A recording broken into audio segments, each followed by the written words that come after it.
Entendendo por que, né, você faz de forma voluntária, utilizando a jurisdição voluntária, não fazer de forma voluntária, porque você não vai fazer sem cobrar. Entendendo por que você faz usando a jurisdição voluntária, entendendo por que você utiliza a jurisdição contenciosa, fica mais fácil. Você consegue precificar, consegue explicar para o seu cliente as vantagens de fazer um divórcio consensual e os pontos negativos de fazer um divórcio não usufruindo de uma jurisdição voluntária, mas sim contenciosa. Então fique atento em relação a isso. Vamos juntos, vamos caminhar aqui. Quando eu falo de divórcio, então, nós conversamos aqui a respeito da precificação. As opções que nós temos, litigioso e consensual. Ótimo. Explicamos também que o Brasil ele é dividido, né, a jurisprudência brasileira, no que diz respeito ao Poder Judiciário, tem alguns juízes, alguns estados que eu faço dentro do divórcio, eu discuto tudo, já pensão alimentícia, visita, e tem juízes, muitos juízes que entendem que não, tem que ser separado. Vai dependendo de você advoga, liga no cartório, bate um papo com um funcionário, o escrevente, né? Alguns chamam de escrevente, outros de escrivão, o técnico, o analista, quem você encontrar simpático lá, bate um papo que ele vai te explicar qual é o entendimento do juiz naquela determinada região, ok? Falo isso com muito carinho porque se você advoga na sua região é mais fácil, normalmente você já sabe. Se você advoga em outro estado, e hoje em dia o processo digital, você atua em todos os estados, no Brasil inteiro, é importante que você faça isso para não fazer bobagem, tá?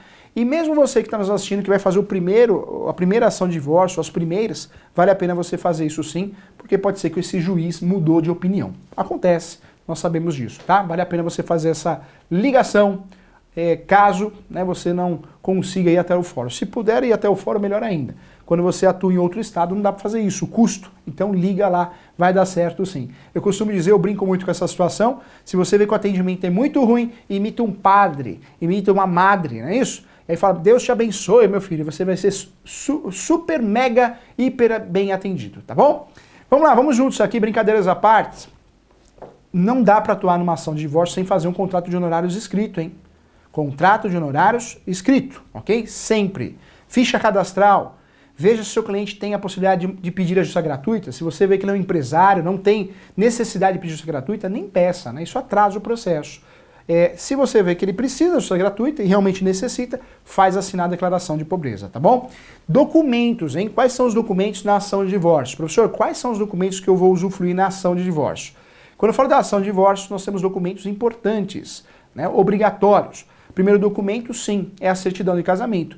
Quando você pede o divórcio, você quer o divórcio. Então você tem que provar que está casado. Certidão de casamento atualizada, tá? Outros documentos importantes. As partes, autor e réu ou apenas requerentes, eu preciso pedir aí os documentos pessoais. RG, CPF, então isso também é importante. Isso também é obrigatório dentro da ação de divórcio.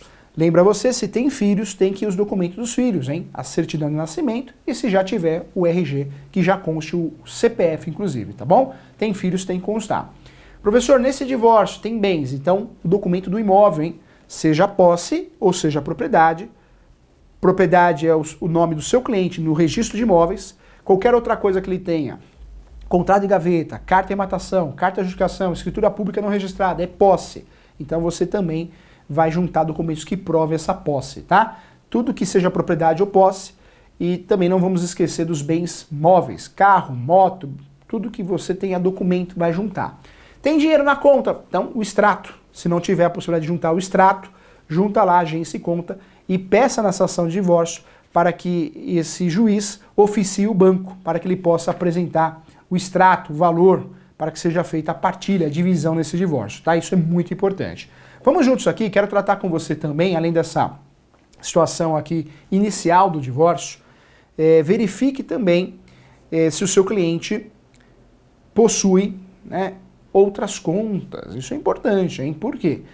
Já aconteceu comigo, como advogado, o cliente, ele tinha outras contas, né? Outras contas para esconder dinheiro da esposa. E aí, a companheira dele, a advogada, trabalhou bem no processo, pediu para oficiar vários bancos e achou essas contas. Então, má fé, né? Inclusive, pode ser condenado a ato atentatório à dignidade da justiça. Anota aí, ato atentatório à dignidade da justiça. Está tentando induzir a justiça a erro. Pode, inclusive, pactuar com multa, né? Tem a penalidade de multa. Então, muita atenção em relação a isso. Vamos juntos aqui, vamos embora, vamos tratar. Então a diferença da separação e de divórcio, você já sabe, separação ainda existe, não morreu, mas hoje todo mundo, a maioria das pessoas optam pelo divórcio, graças à emenda constitucional 66 de 2010, que permite o divórcio direto, né? Então, graças a essa emenda, tanto na esfera litigiosa como na consensual, podemos fazer o divórcio direto, ok? Olha só, união estável não tem nada a ver com o casamento, né? Ambas são entidades familiares, mas casamento é uma coisa, união estável é outra. Quando eu falo da união estável, é um outro regramento. A união estável, eu faço a escritura pública de união estável quando ela é regular. E quando eu não quero mais, tendo uma união estável regular, eu faço a ação de dissolução de união estável. Anota aí, ação de dissolução de união estável. Quando a união estável não é regular, quer dizer que não foi feita no cartório. Então qualquer união estável que não foi feita no cartório, ela é irregular. Mas eu fiz no Word, eu fiz no Excel, né? No Excel é dose, né? Mas sei lá, tem gente que faz até no Excel. Reconheceu firma. Vou falar uma coisa para você. Você é advogado, você tem que falar a verdade pro seu cliente. Essa união estável, ela é irregular. Professor, mas como assim irregular? Reconheceu firma. Sim, reconheceu firma. Mas ela continua sendo irregular. E sabe por que irregular? Por quê, professor? Porque a verdade é uma só, né? Essa união estável não foi feita no cartório. Então qualquer outro documento não gerou publicidade. Ela é irregular. Quando o seu cliente vai fazer uma dissolução, ele deseja fazer a dissolução da união estável, porque normalmente tem bens para partilhar, senão não faz. Senão some, é que nem namoro, some. Mas se tem bens para partilhar, então cuidado você advogado para não cair num erro, hein? Isso é uma dica prática e já valeu o curso hoje, hein? Tem que pedir o reconhecimento ou a declaração da união estável. Então o judiciário declara e na mesma ação você pede a dissolução. Então a ação fica assim, ó, ação de reconhecimento ou declaração de união estável com dissolução, ok? Então a ação fica assim, para ficar bonita, para ficar correta, tá? E compartilha de bens. Então nesse caso, ficaria assim o nome da ação, hein? Ação de reconhecimento, união estável, você vai optar, e dissolução de união estável com partilha de bens. Professor, cumprido o título da ação. Sim, cumprido, mas é o nome correto, tá bom? Então, cuidado. União estável, muito parecida com casamento. Tem aí as causas de impedimento e suspensão repetidas do casamento, é a mesma regra. Nós temos regimes do casamento e os regimes da união estável são os mesmos do casamento. Mas a união estável tem algo diferente, hein? É um relacionamento público, tem que ser público, duradouro, mas não exige a coabitação. O casamento exige a coabitação, união estável não. Então se liga nisso, tá? A união estável não exige a coabitação. Não precisa morar juntinho, né? Pode morar cada um na sua casa e pode ser uma união estável. Sei lá, o que vale a felicidade. Vamos lá, vamos bater um papo ainda aqui sobre união estável. Então, para não errar, hein? A união estável permite partilha de bens. Cuidado, união estável e regular é uma coisa só no tabelião de notas. E união estável e irregular é qualquer outra coisa que não seja uma escritura pública lavrada de união estável. Aí eu tenho que pedir o reconhecimento. E volto a falar, eu posso pactuar uma união estável em regime diferente. Se eu caso e não escolho o regime, parcial de bens. Se eu vivo uma união estável e não escolho o regime, e ela foi feita no cartório, lavrada, parcial de bens. Mas se eu quero viver uma união estável escolhendo um regime diferente, eu posso. Vai repetir os regimes previstos lá no casamento. Separação final dos aquestos, separação total, união universal de bens. Então, união estável, quem fala que só pode, união estável é só parcial de bens, está falando bobagem, está falando algo errado. Então, fique atento a isso, porque está informando errado o seu cliente, hein? Então, muita atenção em relação a isso, tá? Vamos lá, vamos juntos aqui. Então, nosso objetivo é falar de precificação, já falamos dos documentos obrigatórios, certidão de casamento atualizada, documentos pessoais, né, das partes envolvidas no divórcio, se tem filhos, documentos dos filhos, certidão de nascimento, RG-CPF, se tem imóveis, documento do imóvel, seja regular ou não, documento também, sim, dos bens móveis, carro, moto, eu vou fazer a juntada também, tudo isso são documentos obrigatórios, tá bom? Vale a pena bater um papo sobre isso. Então você conversando com o cliente, você vai fazer essa precificação, analisando a situação financeira, analisando o contexto, se é divórcio consensual ou litigioso, analisando também se tem bens ou não, você chega a um consenso, faz o contrato de honorários e mãos à obra, né? Vai fazer a ação de divórcio. Conhecendo os conceitos, a diferença de separação, divórcio, união estável, você está pronto para fazer a peça. Nós vamos bater um papo sobre a peça já já no direito processual. Ainda no direito material e nessa parte de gestão do escritório, quero conversar com você aqui, olha só. União estável, então você tá craque. Divórcio no cartório, hein? Professor, sou advogado, compensa fazer o divórcio no cartório? Depende, né? Tudo depende. Acho que é a resposta mais clara do direito. Por quê? Você vai analisar o contexto. Será que seu cliente tem condições de pagar? Porque no cartório é mais caro. No Poder Judiciário eu posso pedir a justiça gratuita e não paga nada, né? Não paga taxa judiciária. No cartório, por mais que a legislação permita pedir algo gratuito no cartório, você sabe que lá é praticamente impossível de conseguir. É a realidade, né? Aqui o curso é prático, nós estamos entre amigos. Então lá vai ser difícil, praticamente impossível de você conseguir algo gratuito. Então se você vê que o seu cliente não tem condições financeiras, vale a pena levar para o cartório. Se você vê que o seu cliente não quer gastar com o cartório, vale a pena levar para o Poder Judiciário. Se você vê que tem muitos bens a partilharem, tem que levar para o Judiciário. Mas tem aqui alguns requisitos. Para levar no cartório o divórcio extrajudicial, não pode ter briga, litígio. Aí é bom que você pode levar para o cartório. Porém, se não tem litígio, esses divórcios honorários vão ser menores. Então resolve rápido, mas você também não pode cobrar muito. Não pode ter litígio, para que você possa levar no cartório, não pode ter menor nem incapaz. Se tiver menor, incapaz ou litígio, se esquece o cartório, você tem que levar para o Poder Judiciário. O Poder Judiciário eu posso levar o divórcio que eu quiser. E não é facultativo, hein? Tem muito advogado que fala cada bobagem. É facultativo, tem que ir no cartório para depois ir no Judiciário. Não é verdade, tá? Eu posso ir direto no Judiciário, eu não preciso passar no cartório antes, não é pré-requisito, isso não existe, não é pré-requisito e nunca foi. No cartório eu levo, faço o divórcio ou a separação só quando tem os requisitos para levar no cartório. Quais são esses requisitos? Não ter menor, não ter incapaz e não ter litígio, tá? Vale a pena dizer, esclarecer que lá o custo é maior, ainda mais tem bens no meio, o custo é maior. Então fique atento em relação a isso.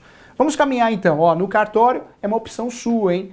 Lembrando que no cartório só vou ter o divórcio consensual, né? E se tiver muitos bens, vai ficar caro esse divórcio, hein? Vai ficar caro, porque o valor cobrado no cartório é com base no valor dos imóveis, dos bens, do conjunto, do patrimônio. Também acontece com o valor da causa. O valor da causa é com base também no patrimônio. Mas em São Paulo, 1% do valor da ação, outros estados chega até 4%. Talvez, mesmo em São Paulo, outros estados, dependendo da quantidade do patrimônio do seu cliente, compensa levar para o Poder Judiciário do que fazer no cartório. É mais célere, mas o custo é maior, é mais oneroso, tá? Então se liga nisso também. Vamos tratar da parte processual agora? Vamos juntos? Endereçamento, cuidado, tá? Você que vai fazer a ação de divórcio, se você advoga no interior, numa região, município pequeno, normalmente nós não temos uma vara especializada. É a vara civil que resolve tudo, faz os capião, faz direito de família. Então você vai mandar para a vara civil. Agora, se não tiver a vara civil, ou melhor, ter a vara civil sempre vai ter, né? Mas se tiver a vara especializada de família e sucessões, é para lá que você vai mandar. Então o endereçamento do divórcio é para onde que eu vou mandar, professor? Sempre para a vara de família e sucessões. Na falta dessa vara, porque não tem naquele determinado município, por ser um município pequeno, vai para a vara civil, tá? Então fique atento. Qualificação. Fique esperto, hein? Porque na qualificação, para, pensa, respira. Se você está fazendo um divórcio consensual, tem um modelinho aí que o professor deixou à sua disposição. Não tem réu, hein? Não tem réu, é consensual. Os dois estão requerendo o divórcio, então não tem réu. Os dois estão querendo o divórcio. O primeiro divórcio que o professor foi fazer na vida foi consensual. Eu coloquei autor e réu. Estava errado, porque se os dois querem o divórcio, não tem réu. O juiz só vai homologar. Então, requerentes, não tem réu, tá? Não tem citação. Então, fique esperto em relação a isso. Quando o divórcio é litigioso, na qualificação, você vai colocar o autor, quem te contratou, em face do réu. Em face do réu. Aí tem citação. Então, já é a dica de ouro. Isso aqui já valeu o curso aqui, hein? Cuidado com essa qualificação para não errar, tá bom? Então, importante aqui também. Quando eu falo dos fatos, cuidado, tá? Não adianta encher linguiça, hein? Tem advogado, advogada que é irritante, hein? O judiciário sabe disso. Explica a história que se conheceram no corredor da faculdade, tomaram sorvete, mas como tinha pouco dinheiro, dividiram uma casquinha do McDonald's, e aí a primeira briga surgiu ali porque ela mordeu o sorvete, não era... Pô, isso não é algo para se contar dentro da ação, tá? Para com isso, né? Então, resumido, fatos, resumido. O autor obteve um relacionamento, adquiriu um relacionamento, você vai usar os seus termos, mas a forma mais simplificada. Nos fatos, o que interessa é quando começou a relação e quando casou. Pronto, acabou. Teve filhos ou não teve. É isso. Começou a utilizar o nome de casado ou não. continua utilizando o nome de solteiro ou solteira até hoje. Cuidado, tá? Não adianta encher linguiça, hein? Quantos advogados aqui ficam 3 páginas de fatos? Isso é um exagero, é um absurdo, hein? Tá? Acredito que os fatos, no máximo, aí, em 3 parágrafos. No máximo. É muito, hein? Tá? Com 3 linhas no máximo, 4 linhas no máximo. Isso é um exagero e isso é muito ruim para o judiciário, né? Ou melhor, nem vai ler, tá? Então, é a verdade. Então, fique atento aos fatos, resumido, muito resumido, tá? Sem entrar em questões irrelevantes. Se o cliente olhar e falar, mas aqui não contou que o nosso amor começou aqui, que eu namorava um amigo dele, você fala para o cliente que isso é irrelevante. Por mais que a história seja bonita, é irrelevante para o judiciário, ok? E cuidado com isso também, hein? A parte, eu quero ler a peça antes de distribuir. Cuidado. Explique para o seu cliente que o seu trabalho é um trabalho intelectual, que o seu cliente vai ter acesso ao processo. Claro, vai ter que ter uma senha, né? Porque o divórcio é uma ação de direito de família, e a ação de direito de família é uma ação chamada de segredo de justiça. Então o seu cliente só vai ter acesso a esse processo para ver com a senha. E essa senha não é você que fornece a ele. Ele vai lá no cartório buscar essa senha caso ele queira, tá bom? O processo aqui é em segredo de justiça. Então na hora de cadastrar, cadastra lá em segredo de justiça. Quando eu falo dos direitos, também não tem muito o que inventar. Se você está pedindo divórcio direto, tem que mencionar a emenda constitucional 66 de 2010, tá? Tem que mencionar. Então aparece para você, tem que mencionar. Tem que mencionar a lei do divórcio também, né? A lei do divórcio, lei importante aí. Então tem que mencionar a lei do divórcio, 6.515, a lei do divórcio utilizada em relação ao divórcio aqui, lei dos registros públicos aí, né? Olha só a emenda constitucional. Ela é realmente de 2010 e alterou o entendimento aí do artigo 226 da Constituição Federal. Então, importante o divórcio direto. Também você pode mencionar matéria constitucional também. Acho sempre bonito, sempre importante a fundamentação. Então, não dá para inventar muita moda também no fundamento, tá? Menciona a emenda constitucional se for divórcio direto, senão não. Se for separação, você não precisa. Fique atento em relação a isso. Vale a pena falar também que o divórcio, não adianta você viajar na maionese, hein? Não é o direito que você quer, o direito que o seu cliente quer. Quando eu falo divórcio, se um pede divórcio, vai conseguir. Nunca vi alguém fazer uma contestação e falar, não quero divórcio porque eu a amo, porque eu amo. A justiça vai dar o divórcio, tá? Então fique atento em relação a isso. Explica para o seu cliente. Principalmente se o seu cliente for o réu ou aquele que não quer o divórcio. Não tem jeito. Se não quer, não existe mais dois, né? Se não quer, não vai fazer. Não vai acontecer. Então fique atento. Vale a pena lembrar também que vale a pena você conhecer os regimes do casamento. Porque aí você não passa informação boba para o seu cliente e errada, que é o pior de tudo, né?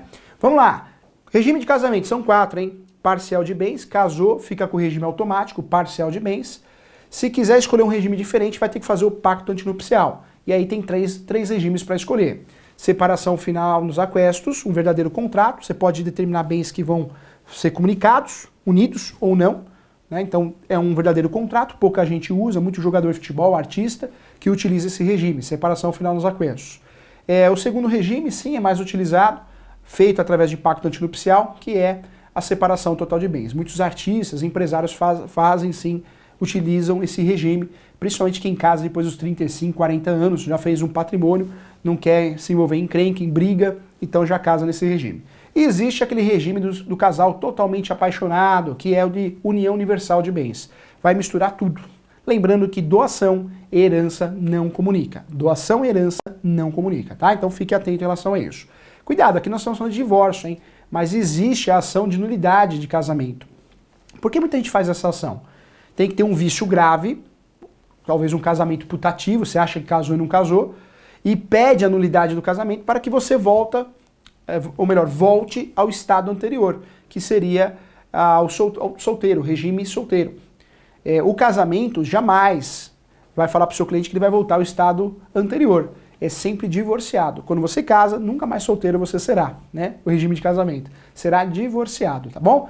Aí já olha assim, divorciado, casca de ferida, não é isso? Brincadeiras à parte, mas você volta nunca mais volta ao estado que era, mas sim divorciado. Então explica para o seu cliente também que isso depois da encrenca dá confusão, tá? Então vale a pena lembrar. No pedido, vale a pena você ficar esperto e atento aos requisitos do artigo 319 do Código de Processo Civil, que é o requisito da petição inicial, né? Nós temos que respeitar o 319 e 320, os documentos obrigatórios. Lembrando que uma boa inicial de divórcio respeita também o artigo 292, que é o artigo que trata do valor da causa. Qual que é o valor da causa da ação de divórcio? Cuidado, se tem bens, eu vou somar o valor dos bens, o valor venal, e vou passar a régua e vou jogar lá o valor da causa, o valor do conjunto dos bens. Se tem um imóvel só o valor do imóvel. Se tem um carro só o valor do carro. Se tem um conjunto, um patrimônio, vou somar tudo e esse vai ser o valor da causa. Professor, não. Estou fazendo um divórcio onde esse casal não adquiriu bens e é litigioso. Então é valor de alçada, você vai chutar um valor. Normalmente o valor de R$1.000. Valor de alçada, você vai chutar o valor, R$1.000. Um salário mínimo, tá? Se não tem bens, valor de alçada. R$1.000, um salário mínimo, você que vai escolher, ok? As custas vão ficar valor baixo.